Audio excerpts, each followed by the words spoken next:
Welcome to Modern Goddess. Here we discuss everything mastering your mindset, wellness wisdom, upgrading your relationships so that you can unleash your divine goddess essence and live your authentic best self every single day.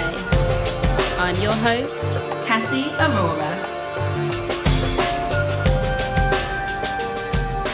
So welcome back to the podcast, and I hope you're well. I am just so happy that you guys have been sharing this podcast and that you have been tagging it in your stories and recommending it. It means a lot because the more of you that share it, the more people that can access this information. And guys, it's here for you. I ultimately want to give you as much free content as possible. And something I was really curious about is I wanted to know if you wanted to submit any podcast topics like for me to do. So I really fancy doing a Q&A, and all that will require is you sending me your questions to my email. So any questions you have that you want me to do on a Q&A episode, send them over to hello@cassieaurora.com. They can be anything, but I just really want you to let me know and I will cover those topics. So, and also any guests, this is your podcast. I do this for you, and so I want you to bring me the guests and contents that you want. So something I, am working through a lot with my clients right now is some really deep healing work in sessions. And, something I want to encourage you to do is if you are doing that deep healing work now, that brain rewiring, that reprogramming, is just to make sure you keep carving out that time for rest. The reason I'm creating so much content on it is because we're being called to it right now, but I just want to give you that gentle reminder that if you're sitting there and you're struggling, it's okay to rest. I've got a number of free episodes on here, free meditations that you can dig into to really help you, get into that restful state. And you can always reach out to me. I give Reiki to clients all over the world, and Reiki healing is a really powerful modality that you can use to instantly balance out your chakra system, clear your energy, and come into a more restful and healing state. And I send all over the world. You can book in on my website, and I've just opened up a promotion because I felt guided to offer you a Reiki promotion, which is 4 sessions, so you could have 1 session a week. And it's in a package, so you could literally have a month of Reiki and really work through any energetic blockages that you feel are holding you back. And I'm going to keep that promotion on for just till the end of this weekend. So by Sunday, the 3rd, I'll take that promotion down. But I just wanted to offer it out just for a few days. So if you feel like you want an intensive course of Reiki to really balance out your energy, then by all means, you can book that in. You can even just book 1 in if you feel that's more suitable to you, but the offer is there. Also, in other news, I have just 2 spaces left on my coaching program. It's 3 months of individualized coaching, and it's for those people that want to heal fully from self-destructive behaviors, beliefs, anxiety, depression, body hate, body shame, for good. They want to heal fully from it at a root level. The work that we do in these sessions, 1-to-1, is deep. It's about going into the unconscious and rewiring and healing fully those parts of you that have got lost in time, and they're the parts of you that drive these destructive thoughts, behaviors, anxieties. So a lot of books and things like that are good because they talk about, our surface level emotions and triggers. But for me, in my healing journey, I read books for like 10 years, but kept doing the same old shit. It might have looked a bit different, but I really didn't heal fully until I invested in a mentor and a coach that really guided me through that process. So if you are ready to make that investment and you want to be one of those 2 people that I take on in this last 3 months of coaching. And I strongly encourage you to reach out. We'll book in a discovery call where I can decide, if this program's right for you. I really want to support women to heal fully. That's what I do. I've had people that have been to therapy for years turn around and email me the next day saying, I've been to therapy years and I've never made this shift. That's in one session. So think how much different your health, your mind, your energy, your soul will be in 3 months. It's a no-brainer, guys. So if you're at your wit's end and you're like, I need to invest in me right now, this is the course for you. I've got 2 spots left. If you want to be one of those 2 people, I will be so happy to see if it's the right fit. Just let me know. And yeah, let's schedule in that call. So today's guest, let's talk about her. Ali. I love Ali. So Ali is a mother of 2. She's the author of the award-winning book, My Wellness Toolbox. She's Your Wellness Toolbox coach, a Reiki practitioner, and the presenter of Solihull Radio Wellness Wednesday show. She's really passionate about sharing her real-life experiences and tools because she loves to help others manage, tackle, and overcome mental health challenges to live a more positive life, even through the most difficult times, which we're definitely going through right now. So I've shared all of her details in the show notes. I really feel like you're going to enjoy this episode. We definitely talk about Reiki, all the interesting mother things, and I would absolutely 100% love your feedback on this episode. So without further ado, let's welcome Alison to the podcast. Yeah, so that's the news. Yeah. So Ali, I've just started recording, and so thanks for coming on the podcast. I'm really honoured, firstly, because it's took us a while. I felt like it was ages ago when you booked, and then we went into lockdown and felt even longer. So do you want to, introduce yourself, say what it is you do to my listeners? Hi everyone, so I'm Ali, also known as Alison Swift. I am the author of My Wellness Toolbox. I'm also your Wellness Toolbox coach. I'm a Reiki therapist. I'm also a little bit into our crystal healing as well, which I bring into the Reiki. I am also the radio presenter for the Wellness Wednesday show on Solihull Radio, which is every Wednesday at 12 o'clock. And I also run an IT consultancy business with my husband, but I don't talk about that. That's the boring part of me. No, I'm only joking. I'm very grateful for the opportunity it's brought me. But most importantly, really, I'm mum to 2 lovely little Swifts who are 5 and 3. And at the moment, in lockdown, they are my priority. So a lot of all that other stuff I've just been mentioned has been kind of put to the side. So it's quite nice to come on here and talk about it for a bit. Yeah, to get back to things. Amazing. So you do everything, right? So there's a lot there. I really want to know how you got into the wellness stuff and the Reiki. Because I don't mean to be like, oh, anyone can do that, but generally, like, you might say that your business is it's incredible, but to me, like, I'm definitely intrigued into how you got more into wellness and Reiki. And was that something you were always into, or? I think actually from a really early age, I always had, even as a teenager, my friends would say, oh, Ali's got that sixth sense. I've always been like, I've had my empathy, even as a child, I wanted to be a nurse. But then I was told, oh, Ali won't be a nurse because she's scared of blood. So, that went, that limiting belief got put in the box. So then I actually, at college, I loved writing. I did English language. I wanted to work in journalism and it was really from positive writing that I wanted to do. So I did psychology and media at college as well. And then the plan was always to go off and do the arts and journalism and go into kind of that more creative side of me. But unfortunately things didn't work out in that way, and it was actually through my parents' separation that I ended up not going to university, and I got caught up into the world of 9 to 5, and I worked in IT, And actually, I was good at it, and I climbed the ladder quite quickly. I was successful, good at what I did.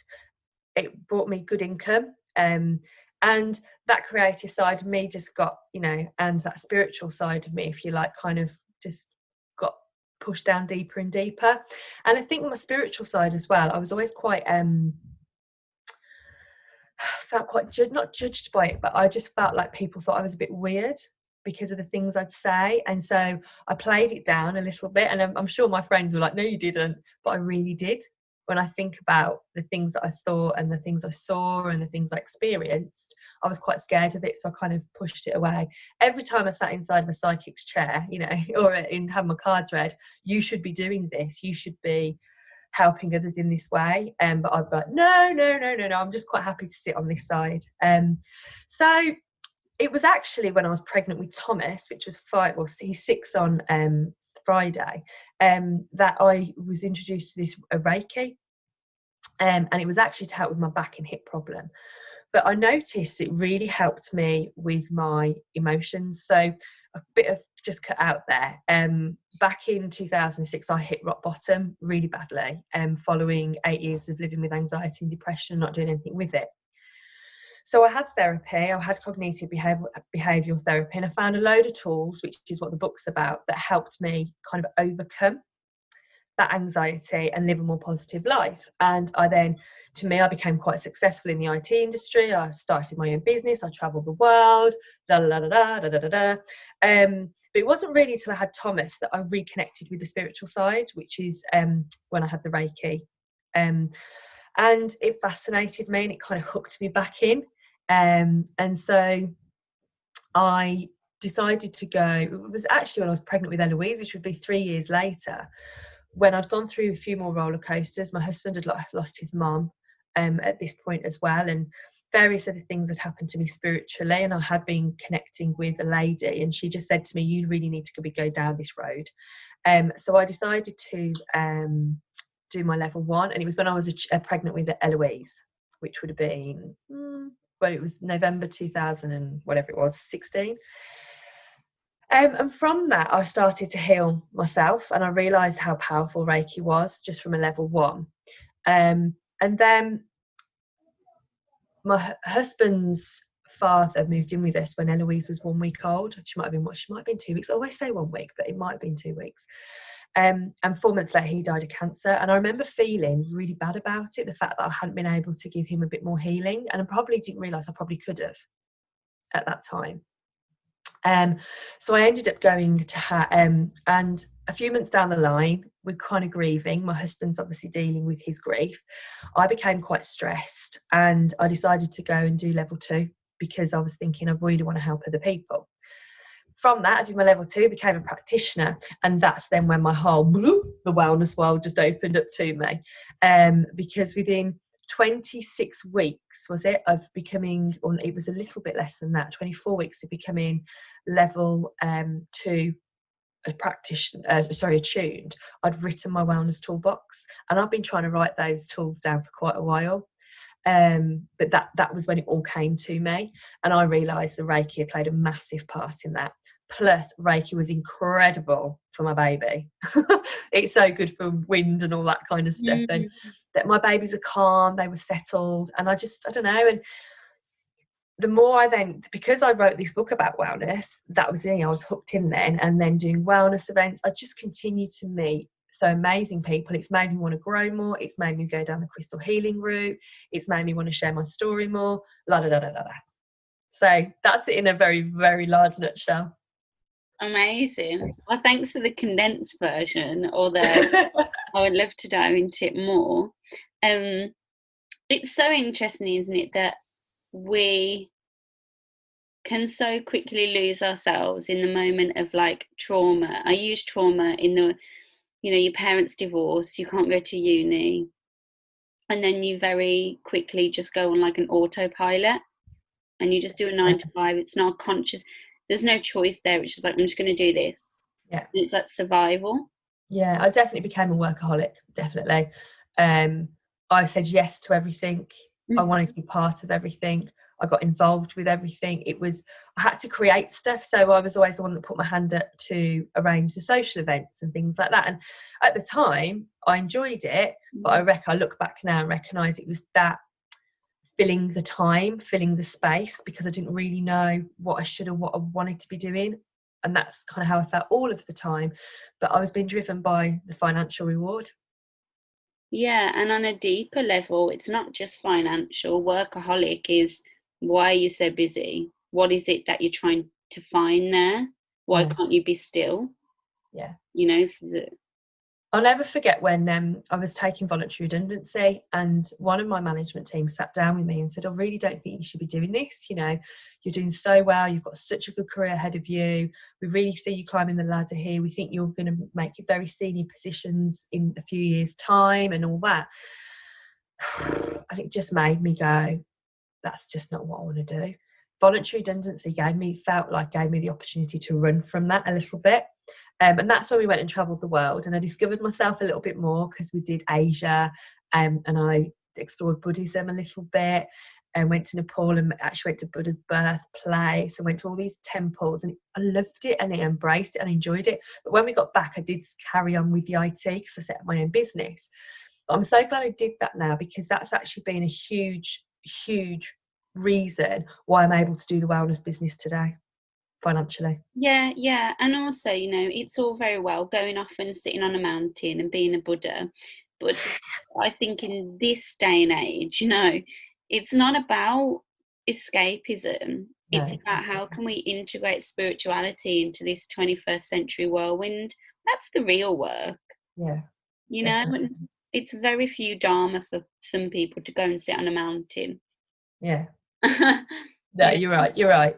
It helped though. Oh God, yeah. Like It was, I think as well though, for me and for my relationship, because my husband was on that journey with me when we travelled, obviously. And I think because he's not necessarily like into any of that, as he would say, but he embraced it and he enjoyed it. And I think he could see why I love it so much. And so therefore, with every step that I've taken, in every decision I've made with the wellness business that I'm doing now and the things that I'm exploring, such as the crystal healing, he's 100% behind me. And I do say to him as I'm getting my cards out and doing my oracle cards, do you think I'm a bit too woo-woo? And I say things like that because I've still got this, am I being judged, you know, thing on my shoulder. What does even he think about this? And he's like, you've always been woo-woo since the moment I met you, and that's one of the reasons I love you. He goes, and I think, but that travelling helped him embrace it a little bit more for me, which is why he just backs me all the way. and did that traveling bring you closer? Oh yeah, definitely. So we'd been together for a couple of years before we went travelling, and actually had quite a significant break. We'd split up because he just didn't, when just as he was turning 30, because he just said, I don't know if you are the one for me, and I don't want to waste any more time if you're not the one, and all that. And we went through, we split up for about 4 or 5 months. We got back together, and I actually said to him, the night we got back together, we were working it all out. I said, you know what needs to happen now? We both need to leave the company. We're both working for the same company. I said, we just need them to offer us redundancy and we can both go travel the world. Well, within 4 weeks, we both got offered redundancy. But we both were asked to stay. I was asked to stay for about another 7 or 8 months on top of my leave day, and my husband for the best part of a year. So I left in the December, and we got offered the opportunity in the January. I left in the December and he left in the March. The end of February. I think it was the 3rd. Yeah, he was still working in the like the early hours of the morning that we left. And we went off on the 3rd of March and travelled the world. And I think it was that year of planning, not living together. We decided, we had been living together when we split up, but then we decided not to live together before we went travelling, which I think was a really good decision to make, and quite a grown-up one from me as well. I'm very much live for the moment, just move back in, we'll work it out. And I think just going and travelling together and facing the anxieties that travelling brings, the excitement, the memories, living in each other's pockets did test us, but we kind of passed that test, if you like. I think we learned a lot more about each other, and we learned how to work with our finances together, because we had one pot. we learned a lot more about each other's likes and dislikes and fears, and how we could push each other's boundaries. I got him jumping out of a plane, which if you'd said to me I'd get him to jump out of a plane, that was never ever going to happen.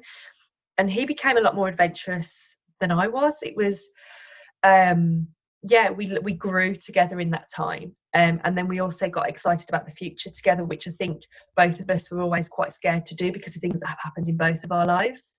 And then we came back, and it was within a few months really of us coming back that the ring went on the finger, or that finger.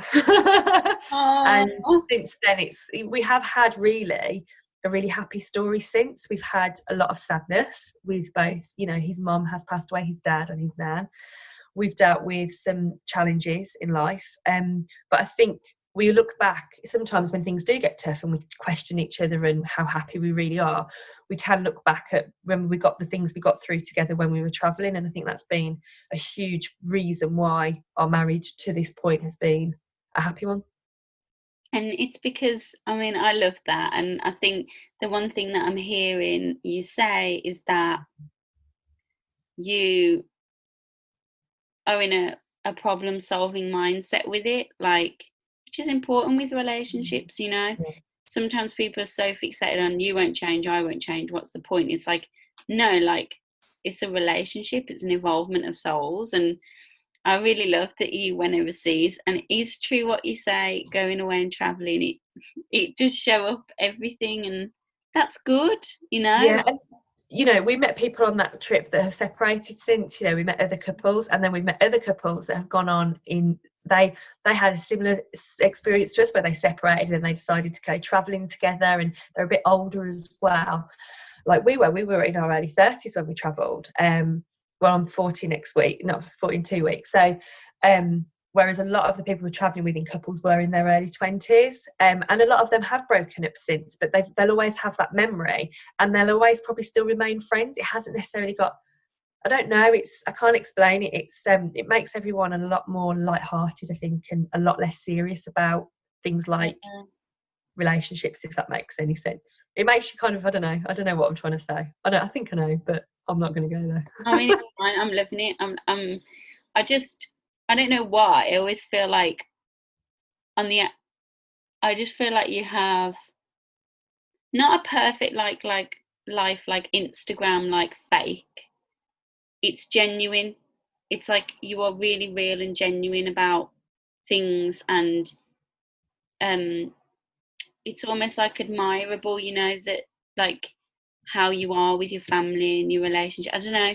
And I I get hope that so. very much from the outside, that it's just genuine, and you know, I like to think so. And it's funny you say that, because in therapy, if you were sat next opposite me in therapy, because I wasn't very well again at the end of last year, really struggling with my mental health.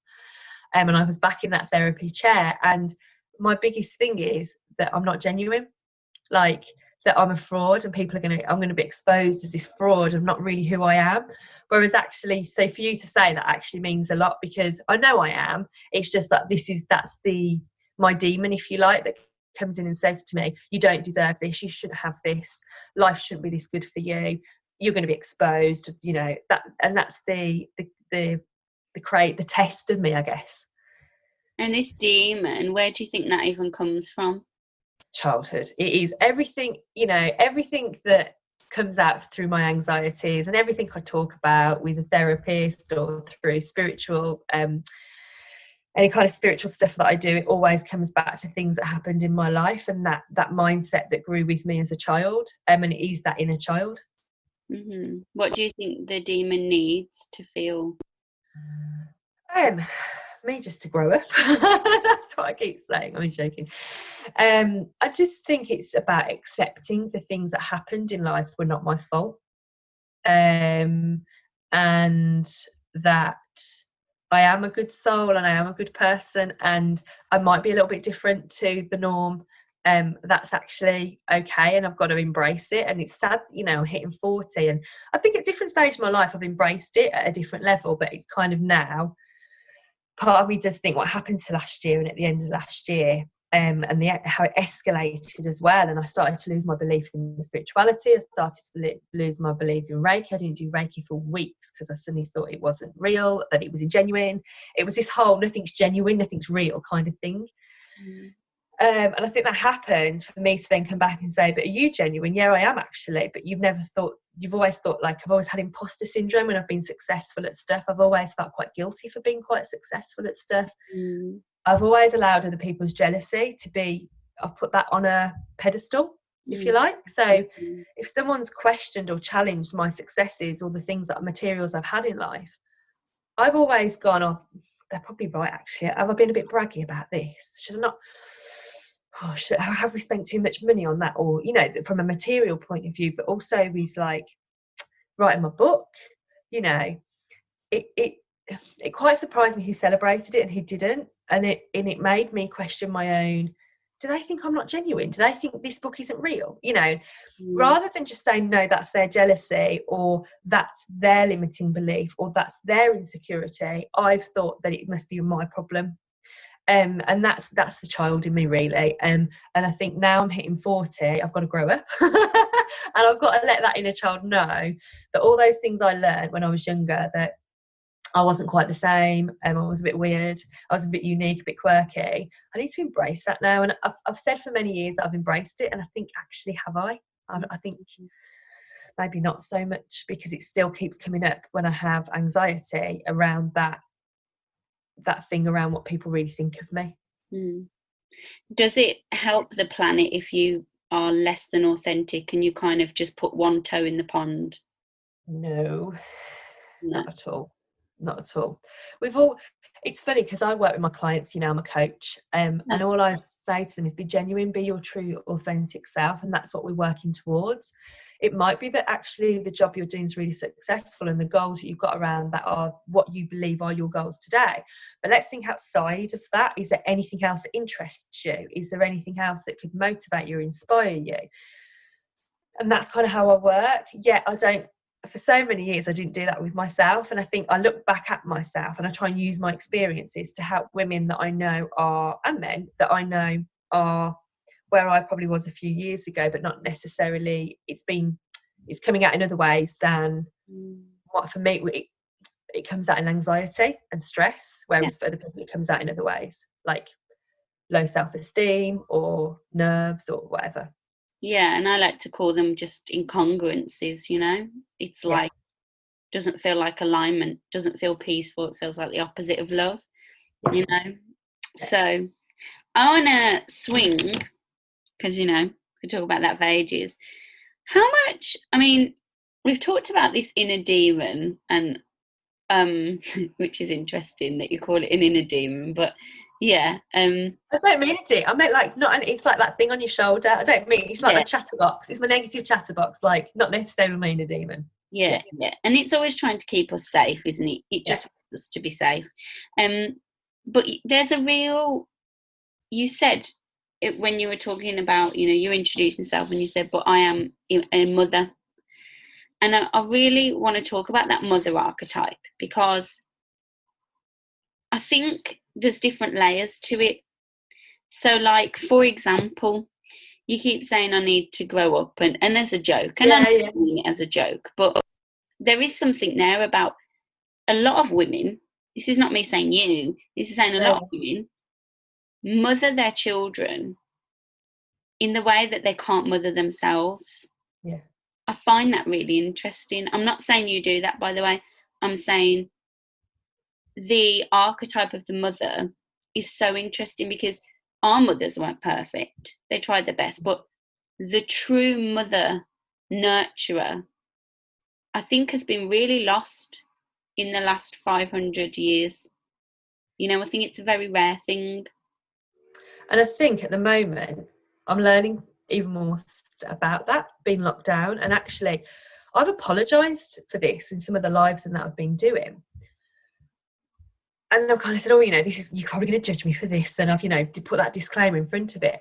But for the first time since both my children were, well, Eloise went to nursery when she was 12 months and Thomas went to nursery when he was 10 months. For the first time then, for a few years, I've got both children and I'm responsible for them 24/7. Well, I'm responsible for them 24/7 every day, but what I mean is, they're in my company 24/7.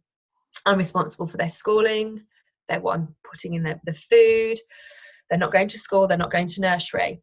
And it's the thought of doing that when I was first told, oh, by the way, the children aren't going to school and nursery. You're going to have to just basically become mum 24/7 and do homeschooling. I was like, I can't do that. I'm not capable of that. How am I meant to do that? No. He gets fed at school 3 days a week. He has his proper hot meals at school. I'm now responsible for that. And that sounds crazy. That must sound really awful to some people saying, but you're his mom. You're their mom. But actually it panicked me, and it suddenly made me go, hang on a minute, but I am their mom and they should be me. If you look at, like you say, you look at history, the children didn't live their mother. Do you know what I mean? That was the mother. They were stuck to their mother for years before they, flew the nest or what have you, and they spent a lot more time with their children than what we do now. My children they're away from me 9 till 5, 3 days a week when I'm working.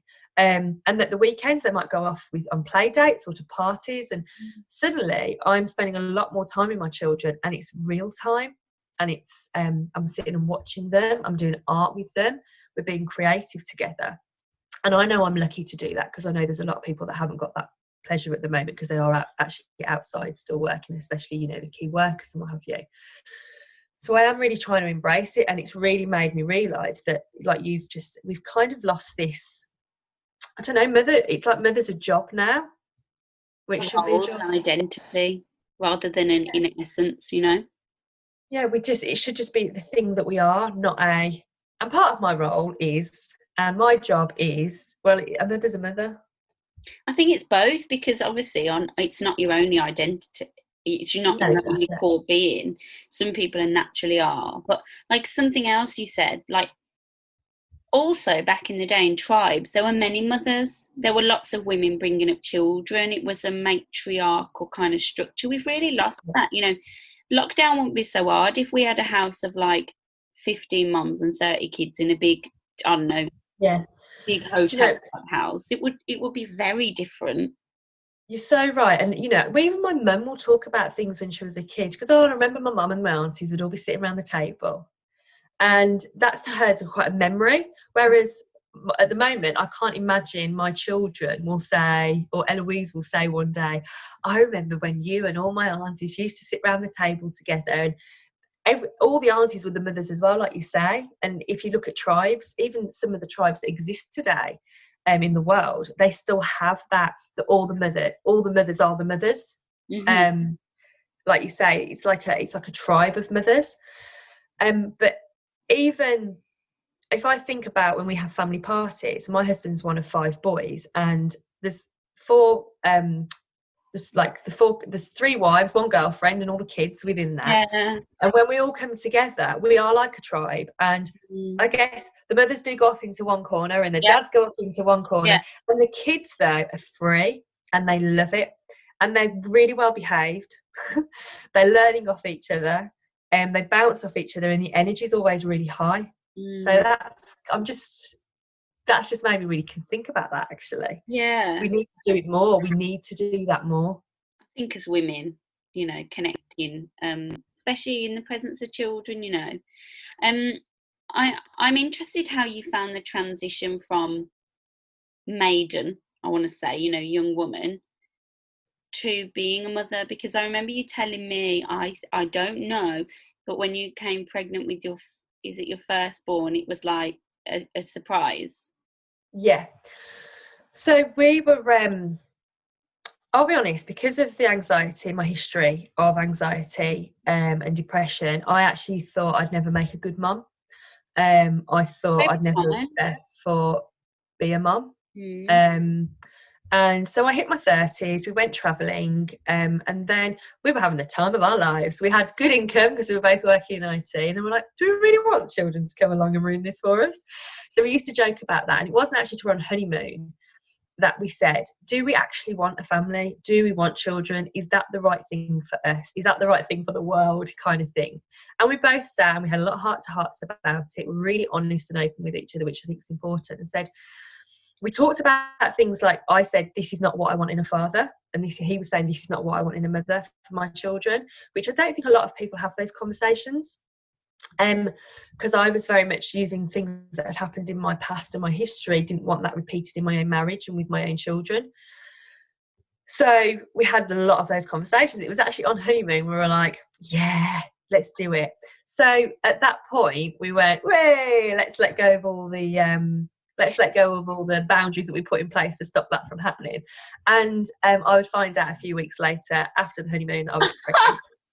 That is so, gosh, wow, that's Then good. I completely freaked out. We were renting this lovely cottage at the time, this two down cottage in a lovely area, and we were like, oh no, we're gonna have to say goodbye to the practical. It was on a really dangerous road, really dangerous stairs. We're gonna have to leave the cottage and actually buy a place and grow up.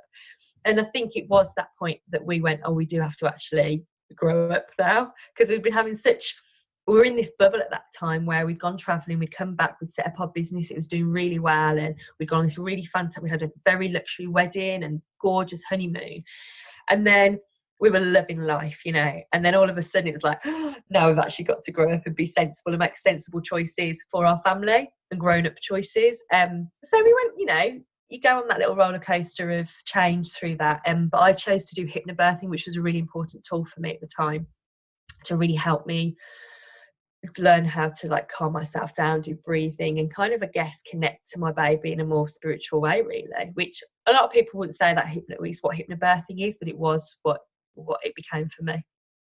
Yeah, and I mean, I guess what I'm getting at is, what do you think that meant for you as a woman, stepping away from being the young, what society calls a desirable woman, available, you know, even though you're married, technically speaking, you're the virgin, you know what I mean? And then you Yeah. move not from that. Was that difficult for you, or was it something you just... Do you know, I really embraced pregnancy. I loved pregnancy, and I felt like a woman Yeah. during pregnancy. I loved my body. I talked about this recently. I only ever had body confidence through those years when I was pregnant. That's Um, mad. Whereas then I felt very frumpy when I had the baby. And I think if I was to dig really deep, I then thought I had postnatal depression when Thomas was a few months old, and it turned out I had B12 deficiency. But I remember at that time feeling very unsexy, very frumpy. I lost a lot of confidence within myself. And I didn't feel, I don't know, like I probably did struggle actually to make that transition. And so how did you cope with that? I think without realising it, a lot of my tools, which I'll always talk about, came in use to help rebuild my confidence. But to be honest, I don't think it was until I probably just went along with it. Yeah. I threw myself back into IT because that's the thing that, you know, I was good at. In fact, when Thomas was about 10 months old, I probably wasn't in the greatest of places, and I was very much, right, I need routine again, I need to go back to work, even though at the point financially I could have had probably a few months off. But the opportunity came to me, and I saw this as like, I can be me again, because I'd kind of lost myself. I didn't quite know what I was, so I went back into the IT and worked part-time and got the balance, and I did enjoy that, and I did have the balance, and then things started to slip again, and then I fell pregnant with Eloise. Had Eloise the best part of 3 years later, and then got my body confidence back again because I was pregnant. Felt really good again. I'd had all my IT, I was doing it, the business was still doing really well, and then I don't know, I think after having Eloise and going through the death of my husband's dad and all the things that came with that, and then I think Reiki kind of said to me, you now need to be your true authentic self. So it kind of has shaken me up, which probably explains the end of last year, because I went back into IT. So after I'd wrote the book, you're really getting me thinking here now. I'd never really thought this through, but you know, when you're suddenly thinking it through. When I wrote the book, I then decided, right, that's it. This is what I want to do. I want to work in the wellness industry. And I was putting all my effort into that. but I wasn't getting the clients, I wasn't getting the Reiki appointments, and I'm used to earning decent money and being very independent, even with my husband and the children and what have you.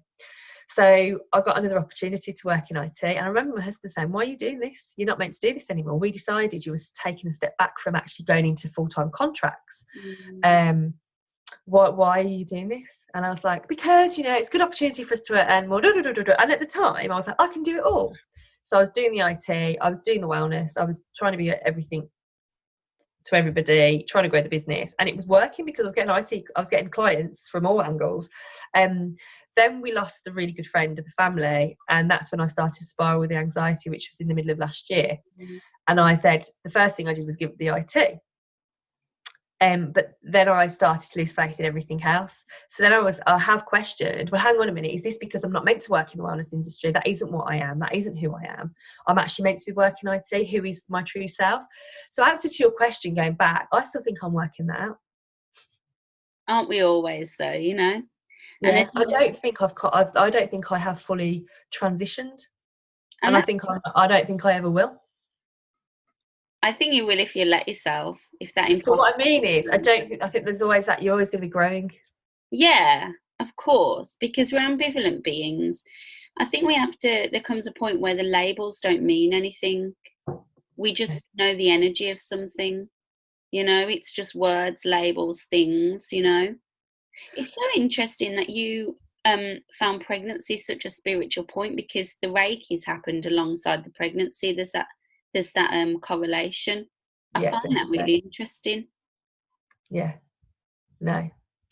Well, obviously, Reiki came to me. I was introduced to it when I was pregnant with Thomas. Hmm. I say that. So a few years before, I was in Cyprus with a friend on holiday, and we were really hungover, and we were waiting for the bus for the airport. And this guy just came up to me in the bar where we were waiting for our bus or taxi, whatever it was, to come and collect us. And he just came up to me and put his hand on my shoulder, and he'd been to the toilet, so his hands were wet. And I'll never forget it. And I was really like, oh, put my hand on his shoulder. He said, "Can I give you some Reiki?" It's like, "What's that?" He said, "It's something that will help heal you. You really need it now." And I did at that point. I was really, really, really struggling with my anxiety. And he just said to me, "It's going to be okay." He said, "Enjoy the storm." Like, okay. And he walked off, and I was like, and my friend was like, "Only that would happen to you." I was like, fair enough. So I remember then thinking, what the hell was that Reiki? And I didn't then really, so I found out a little bit more about it, as in I spoke to people, I'd say, "What is this Reiki?" If I spoke to someone, "Oh, it's a healing thing," that was it.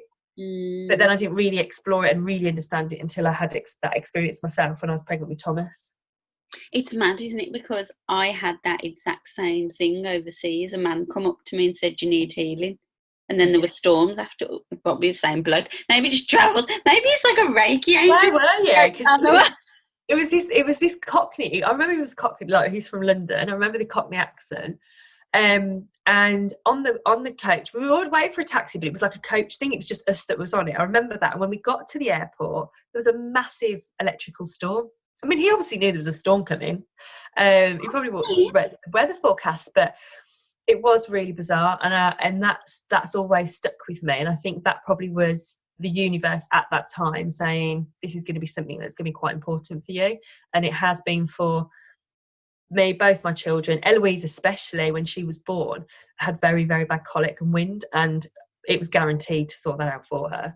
And now to this day, she comes in most mornings and says, "Mummy, give me wakey." Oh my God, I love She's it. And this super. is why I love it, but having your Reiki is a game changer. We're so honoured that we can use it to help people all around the world. I have Reiki clients the other side of the planet, and I'm like, I can send to them, and they're like, "Holy crap, that was really powerful." I love it. I love it.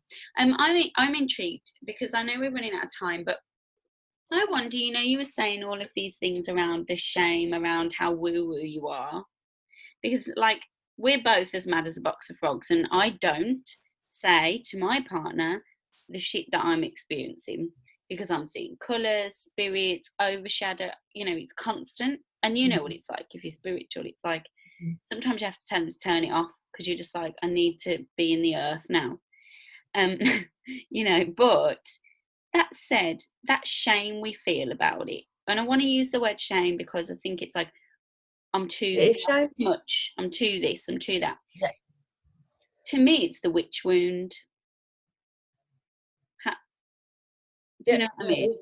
Yeah, if you were to, well, let's look at the ancestral line. And any meditations I've done on this, so this is going to sound crazy. Again, I always put my disclaimer in there. I was like, this is going to sound crazy, but listen to me.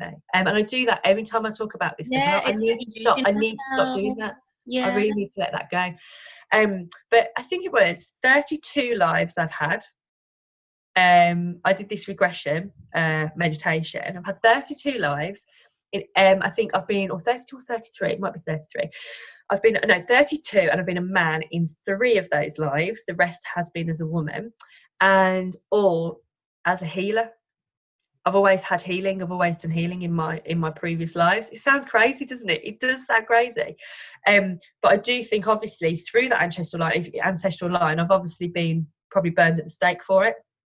So that's in my, and that people, well, even as a kid, if I had, people would call me weird if I said things, so I just stopped saying them. Yeah. So I do think that's my inner child that just won't be me. I'm not that open about my spirituality. And sometimes, it is nice to keep it sacred. Like I definitely do keep mine sacred. I don't share a lot of the craziness, but it should be sacred, but Yeah. also it shouldn't be taboo. And I think that's where we have to draw the line. And maybe we need to stop apologizing so much for it. Yeah, I do, and that's something I've really learned in the last year. So basically, the next time we get together, we should just do mad, batshit crazy Instagram live. We'll both have our pendulums, My broken pendulum. I need to order a new one, actually. I've actually got 3 pendulums, but 2 are smashed, and the other one I've got a bit of a thing about my tiger eye. I'm just a little bit. It just, I don't know. And with crystals and anything like this, you've got to get the right vibe with it, and I've got a bit of a vibe with it, and part of me is tempted to get rid of it. Actually, I think you should use it. I'm getting a strong feeling. Use it. Yeah. Okay, I might give it a go. Because normally my pendulums are quite like the long pendulum. Yeah. This is kind of more of a ball pendulum. Does that make sense? Yeah. Wow. So time. So how can people contact you? How can people find you? Because I know people are going to want to connect with you and find out more about your services, your wellness toolbox, your book. Do you want to share that? Oh, thank you. So my wellness toolbox is the book, and that's got the 26 tools in it that helped me overcome the really bad anxiety and depression 15 years ago, and that I still am calling upon every day, especially at the moment. So that book's available direct from me via my website, which is www.mywellnesstoolbox.co.uk, and you can also follow me across social media, My Wellness Toolbox, at My Wellness Toolbox on Facebook and Instagram. On Twitter, I'm at My Well Toolbox. The nurse bit isn't in there. And I'm also a coach, so if you are interested in doing some work with me to help overcome some of your mental health challenges and to find your true authentic self, then I am you can find more about that on my website as well. And also obviously Reiki, if you want a little bit of distance Reiki at the moment, because I can't work with you hands-on, you can find all about that on my website and the social media pages. I love it. And I should tell you as well, Yeah. I've only announced this week, the next book is nearly finished. Oh my God. That's Your Wellness. I've decided, I've renamed it. It's now going to be called Your Wellness Toolbox. And that's because people like you, Cassie, and I'm not just saying this, on my wellness journey since writing the book, because ironically my wellness journey started after writing the book, not as with regards to working in the wellness industry, that launched me into this path. And it's from meeting people like you and all the other ladies that we've met and men that I've met at so many amazing events. You've given me tools, you've given me new ideas, and I've taken those and put them into my wellness toolbox. So now I've got 14 new tools that I write about and some other stuff. And that's why I'm calling it Your Wellness Toolbox, because it's thanks to you and others that I am actually finding more and more things that can help me with my everyday life. I absolutely love it. Well, it's going to be an amazing book, as I'm sure, and I really encourage you guys listening to get on that, because some things are invaluable, you know. And I really liked the little cards you had. I loved those. Oh yeah, you can get those on my website as well. Yeah, I really like those. They're beautiful. So, thank you so much for coming on. Thank you so much for having me. I've really enjoyed it, and do you know, I really have. You've. I feel like it's been therapy. You've made me really think about things that I hadn't thought about, and I think that's going to help me with some of the work I'm doing on my self healing at the moment. So thanks for that. Well, you know, that's why we're here. This is what we do. And plus, I'm a Scorpio, so I'll just like poke into the energy hole. Like, can we just, yeah. So, and thank you for being so honest, because that can be hard when we're a coach, because we need, you know, we've got our shit together, but we're still human, you know? Yeah, exactly. I'm really aware of that, actually, that sometimes my clients might think, should I really, I thought you had it all together. But actually, a couple of my clients especially love my honesty about stuff like that, because they say it just makes it easier for them to talk to me. Yeah, we're human, right? We're not Yeah, spiritual robots. exactly. Not yet, Exactly. anyway. So thanks for coming on so much, Ali. Thank you. You take care. And you. Bye. Bye.